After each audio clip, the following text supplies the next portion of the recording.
Do you believe in miracles? I do. It was February the 22nd, 1980, in Lake Placid, New York, the Winter Olympics.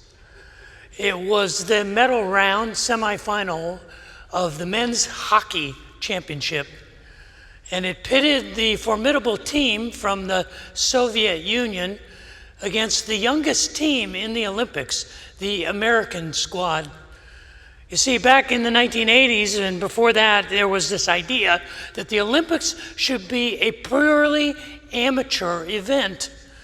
So there were no NHL players that played for the American team.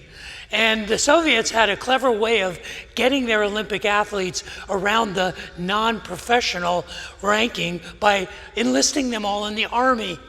And so their duty assignments were to be awesome in their sports. And the Soviet hockey team was the dominant team in the Olympics. They were fully expected to dominate all of their competition and easily win the gold medal. And they blew through the round-robin rounds to get to the semifinals to face the Americans, undefeated and rarely scored upon. So no one was surprised when that evening, as the game unfolded, by the end of the second period, the Soviet hockey team was in command, 3-2.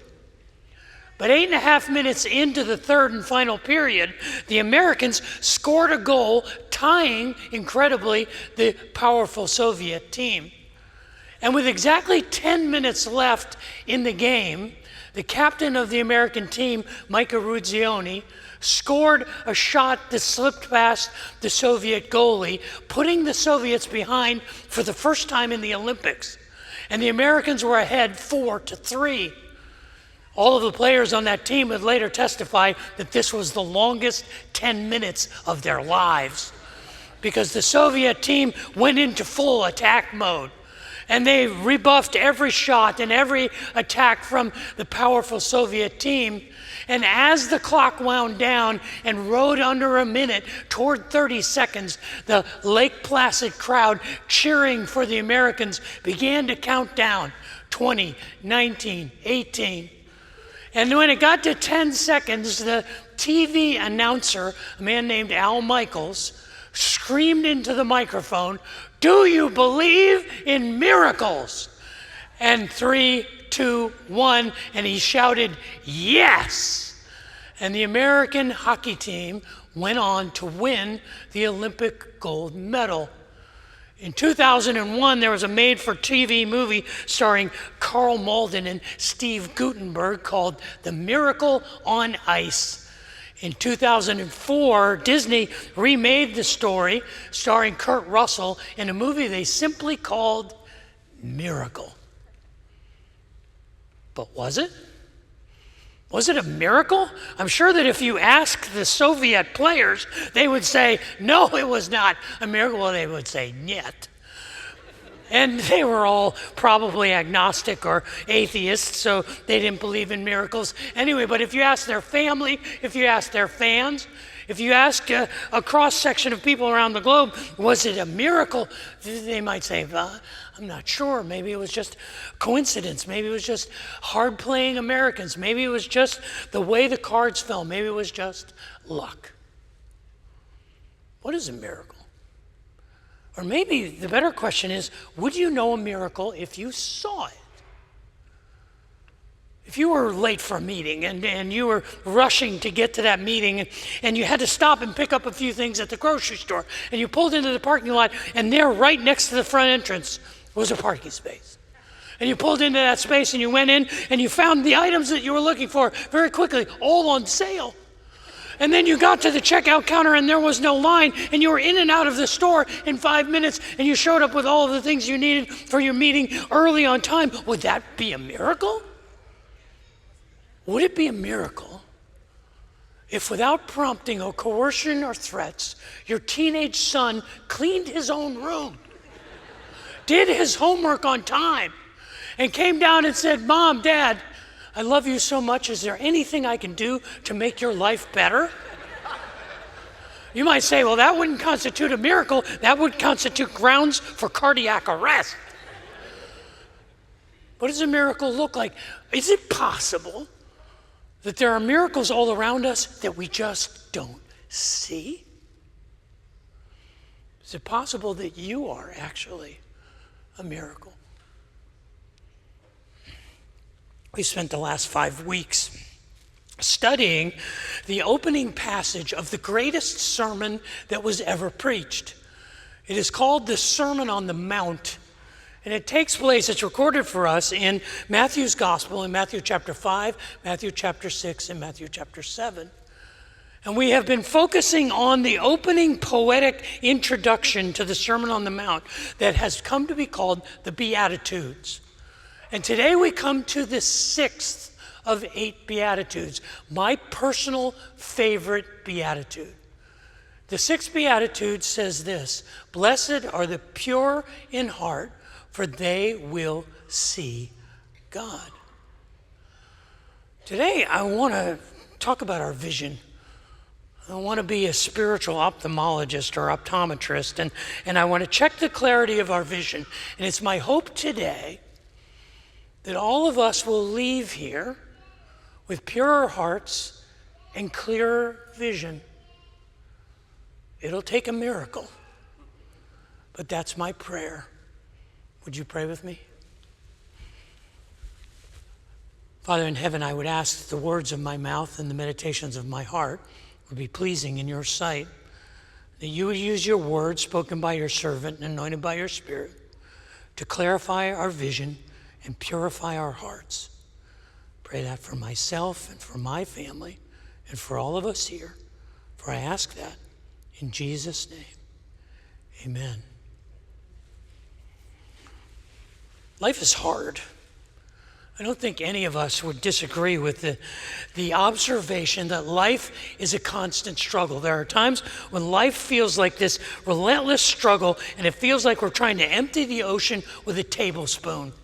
And we never seem to make any progress. Things always seem to be one thing after another, and the challenges of life are real.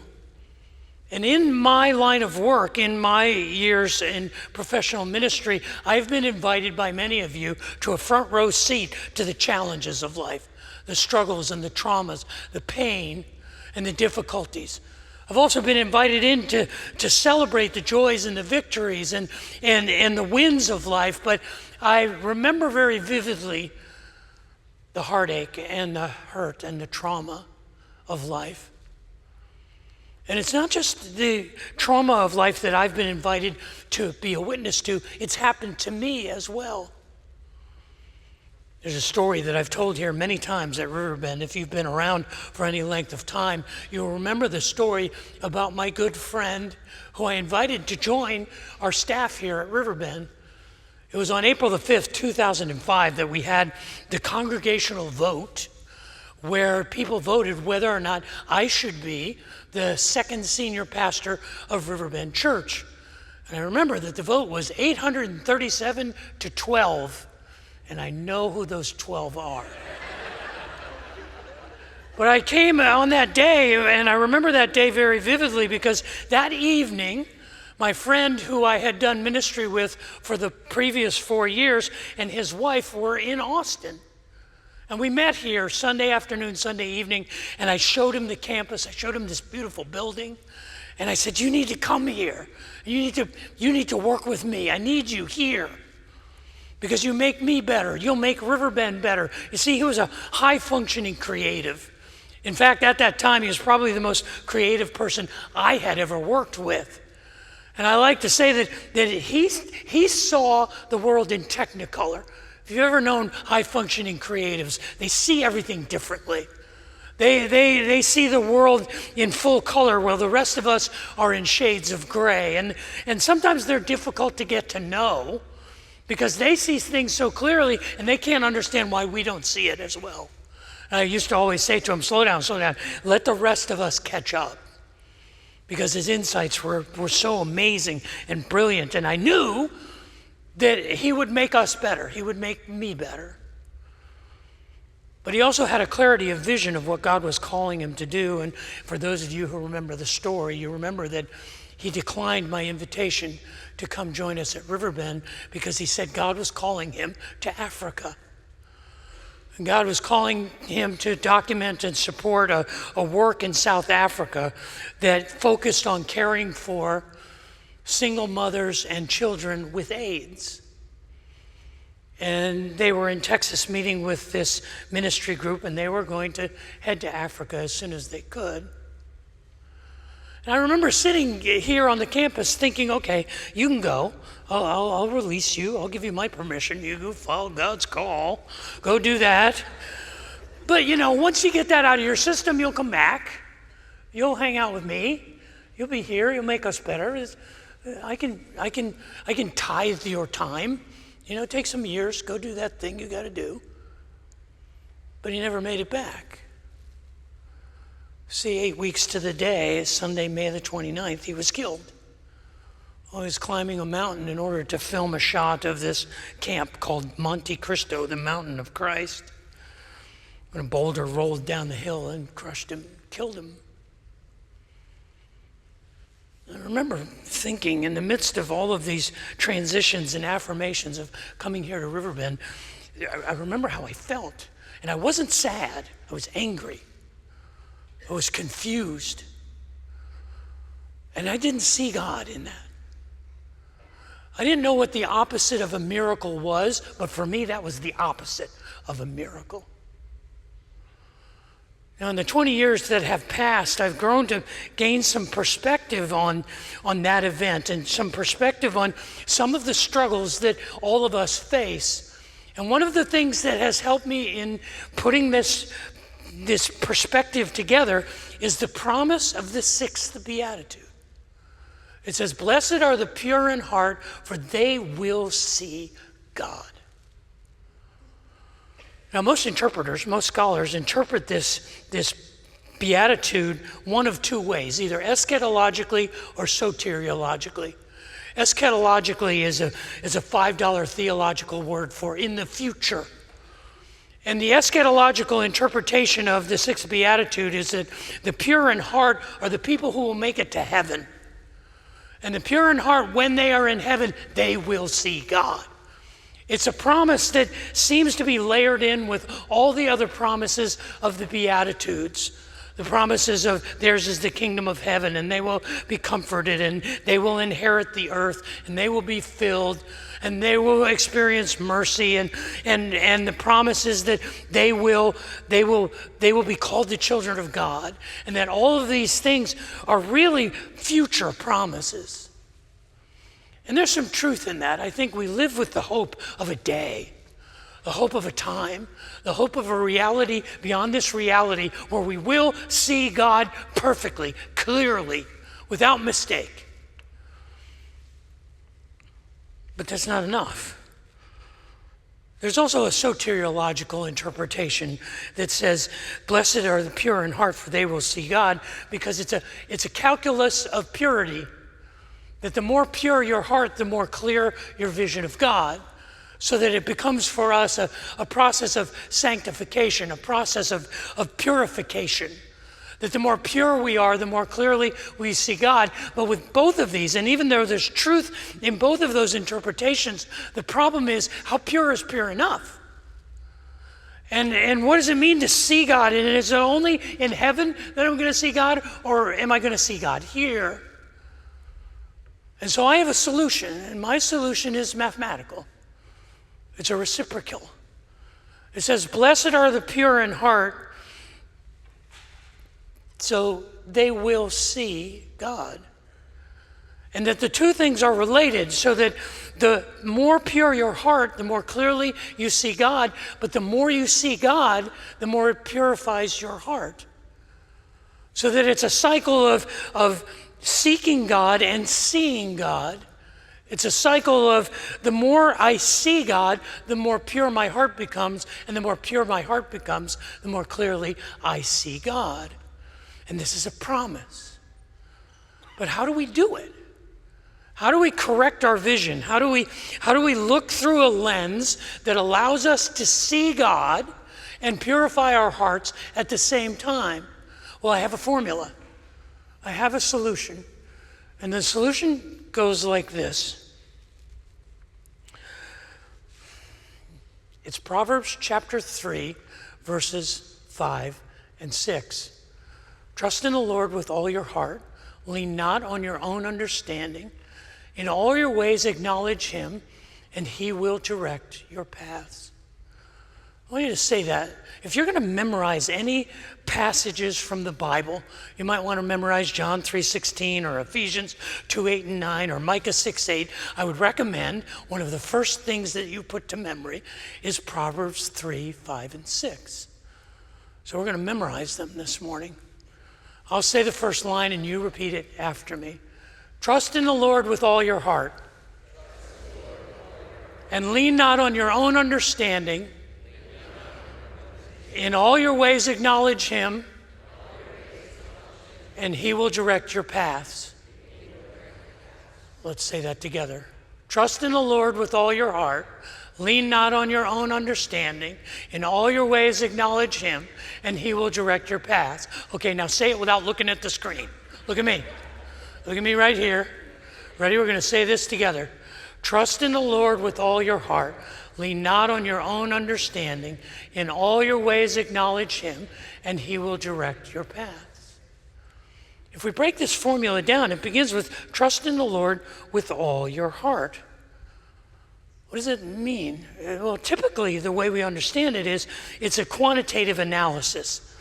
The more I trust God, the more it changes my attitude, the more it affects my heart. So my goal is to trust God with all of the intangibles of my life, with all of my conscious thoughts and my feelings and all of the affections and ambitions that I have. I trust God with all of those things. And the way we think about it is not that it's a calculus that says the more of my heart that I give to God, the more that I trust him. Understand it as saying this: trust in the Lord with all of the things of your heart.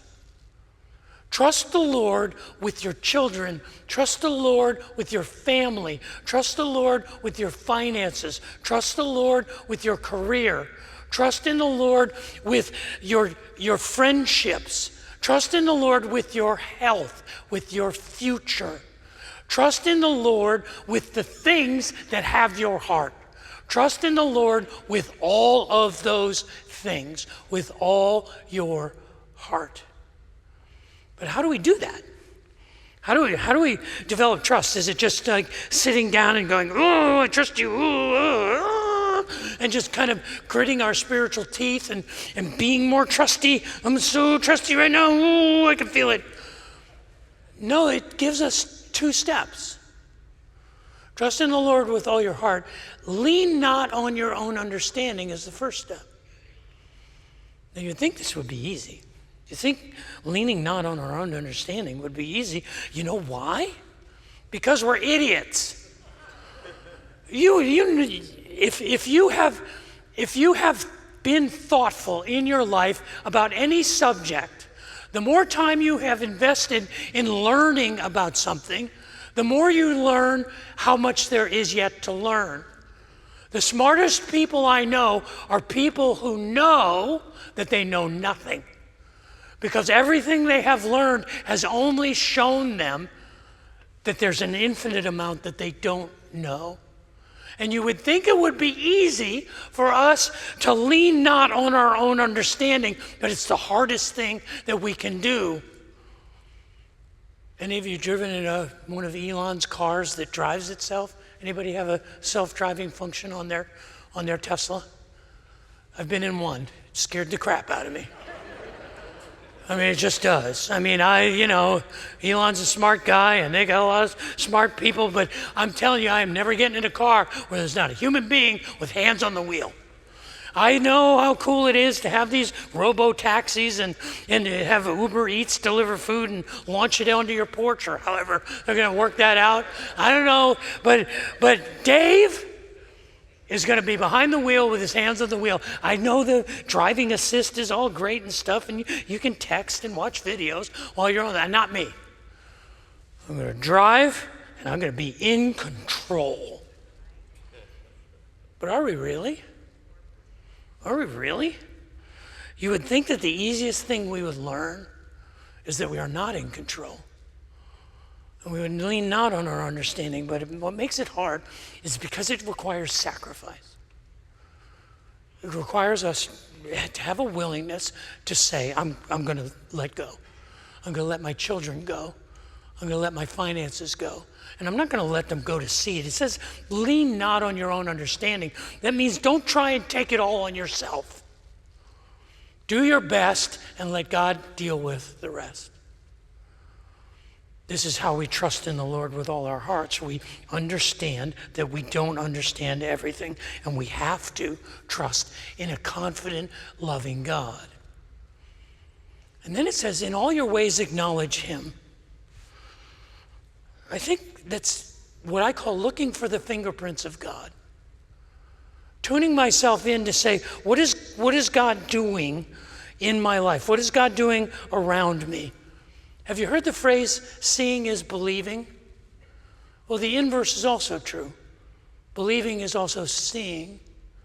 And it's acknowledging that God is at work, perhaps in ways that I don't even realize. Have you ever thought that it was possible that there are miracles taking place that you miss? I mean, imagine one day you're walking down a busy sidewalk downtown and you come to the corner, to a curb, and you get a text. And you pull out your phone and you look at your phone and you read the text and you text in a response. And while you're doing that, an SUV runs the red light where you would have been standing had that text not come, but you never even see it because your head's in your phone. Was that a miracle that happened?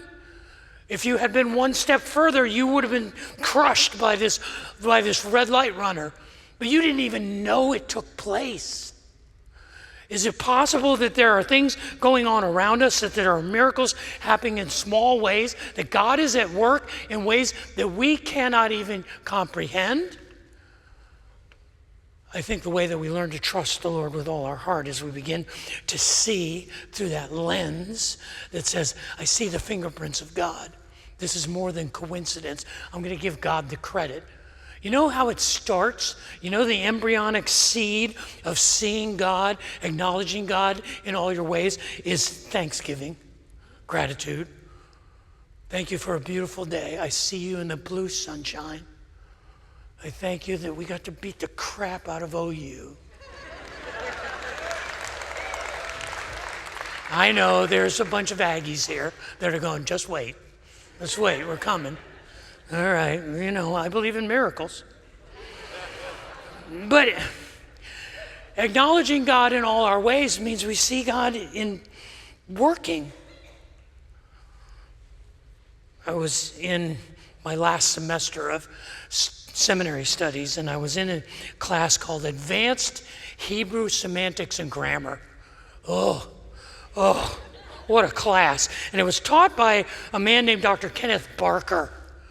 And Dr. Kenneth Barker was a brilliant Hebrew scholar. He had 2 PhDs from the Dropsy School of Cognate Studies and Semitic Languages at the University of Pennsylvania. His PhD dissertation was on the grammar and syntax of the Akkadian and Canaanite languages. And he wrote a book. He wrote a dictionary, a Canaanite dictionary. There's a real page turner. I realized somebody has to do it. He eventually became the chairman of the New International Version Translation Committee of the Old Testament text. And he was my Hebrew professor. And he was a specialist in what I called academic colonoscopies. Oh man, that class was brutal. And so the way that I cooked, there were like 8 of us in the class, and 6 of them were just brilliant, out of their mind Hebrew scholars. And then there was me and this other guy who just kind of sat there and looked at each other like, do you know what's going on? I have no idea. So I would just ask the most banal questions. Like if you translate the word for chariot, can it mean Corvette? Is that possible? Can we get? Yeah, and for some reason, Dr. Parker liked me. So I'm in my study carrel the next to the last day of the semester. And I'm probably asleep. That's what I did in my study carrel. I didn't study in my study carrel. I slept in my study carrel. And the TA, who, by the way, was a proctologist in training, came and he said, Mr. Haney, you have missed an assignment in Dr. Barker's class. I said, what is it? He said, well, it's 30% of your grade. And I'm turning in the grades today.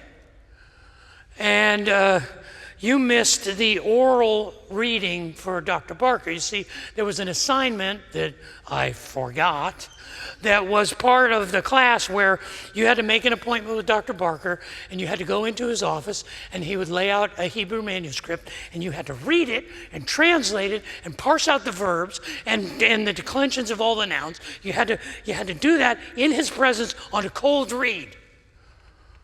I can tell you how that would have gone, badly. But I missed the assignment, and his TA communicated to me that the rest of my grades were not good enough for me to pass the class. But Dr. Barker had decided that you should pass Hebrew grammar and syntax. So congratulations. It was a miracle. It was a flat-out part the Red Sea, raise the dead, the blind see, the lame walk miracle. And I will acknowledge that to the day I die. It says that if we trust in the Lord with all our hearts and we lean not on our own understanding and we acknowledge him in all our ways, he will make our paths straight. Another way to translate that is he will direct our steps. He will show you what's next. He may not reveal to you all of the twists and the turns. He may not reveal to you what is ahead that is traumatic or difficult or a struggle, but he will reveal to you what's next. He will make the next step straight ahead. And this is the promise if we trust God and we are willing to lean not on our own understanding. And we are willing to acknowledge him in all our ways, he will direct our steps. He will make our paths straight. This is how we purify our heart. This is what leads us to seeing God. And the more we see God, the more our heart is pure. So this is the formula. Trust in the Lord with all your heart. Lean not on your own understanding. In all your ways acknowledge him, and he will make your path straight. Say that with me. Trust in the Lord with all your heart. Lean not on your own understanding. Acknowledge him in all your ways, and he will make your paths straight. Proverbs 3, 5, and 6. It is the foundational DNA. It is the source code of the sixth beatitude. Blessed are the pure in heart, for they will see God. It is a reciprocal promise. The more pure our heart, the more clearly we see God. And the more we see God, the more he purifies our heart. It was a couple of Saturdays ago. We were having a men's hangout. I don't know how many of you were there. There was a large group of men there Saturday morning. We were down in the student center. And I was sitting in the back of the room listening to this group of men sing. It's an amazing thing. I don't know how often you get to hear men sing without alcohol or sports involved, but in church you do. And in this room, these men were singing, and they were really singing. And there was a band that was leading them. Greg was playing the drums, and Mike was playing the guitar, and Tylen and Travis Taylor were leading from the front, playing guitars, and the men were singing. And I sat in the back of the room and started to weep. Not because of the men singing, not at all. I mean, that was moving enough. But because of what I was seeing. You see, those two men that were up in front leading those men, Travis and Tylen Taylor, were the sons of my friend who died in Africa. And I remember sitting there imagining that my friend, Tylen Taylor, Sr., was sitting next to me. And I imagined poking him in the ribs going, they're doing good, aren't they? And I realized I was allowed to see what their father never got to see. I was allowed to see God there in them. This is the promise of the sixth beatitude, that when you see God, he will make your heart pure, and the more pure your heart is, the more you will see God. Is it a miracle? Are we seeing miracles? I don't know. I mean, do the math. Is God showing up in your life? Is God at work in ways that you cannot know? It has to be. This life is not just random coincidence and cause and effect. It's not all accidental. There's a caring, loving God who is at work in ways we cannot even comprehend. Look for that. Look for the miracles. It was in 1962 that the lords of Major League Baseball decided that they would expand the major leagues, and they would place a new team in the greater New York area, and that team would be called the New York Metropolitans, or as we know them, the New York Mets. And they gave to the New York Mets every advantage. They had a billionaire named Shea who was going to build them a stadium. They hired the best managers in the league. They pilfered from the teams at large in Major League Baseball some of the best players. And for the next 7 years, from 1962 to 1968, the next 7 seasons, the Mets were awful. They never finished above 10th place. In fact, during those 7 years, the New York Mets lost 737 games. There was 1 year where the Mets lost 120 games. 1969 started exactly the same way. They lost 11 games in the first 2 weeks of this season. But then when May of 1969 rolled around, the pitching of the New York Mets came alive. See, they had 3 aces on their staff, all young. One named Tom Seaver, one named Jerry Kuzma, and one, a young Texas from Alvin, Texas, named Nolan Ryan. They won 11 games in a row in May because of their pitching. They started to climb up the standings through June, and by the beginning of August, they were only 2 games behind the league-leading Chicago Cubs. By the end of August, they were in first place, and they finished the 1969 season 7 games ahead of the Cubs, who were in second place in their division. They then went on to play in the National League Championship against the Atlanta Braves, and they swept them in 3 games, with Nolan Ryan getting the win in the final 3rd game, pitching a complete game. They then went to the World Series against the Baltimore Orioles. They lost the first game, but then they won the next 4.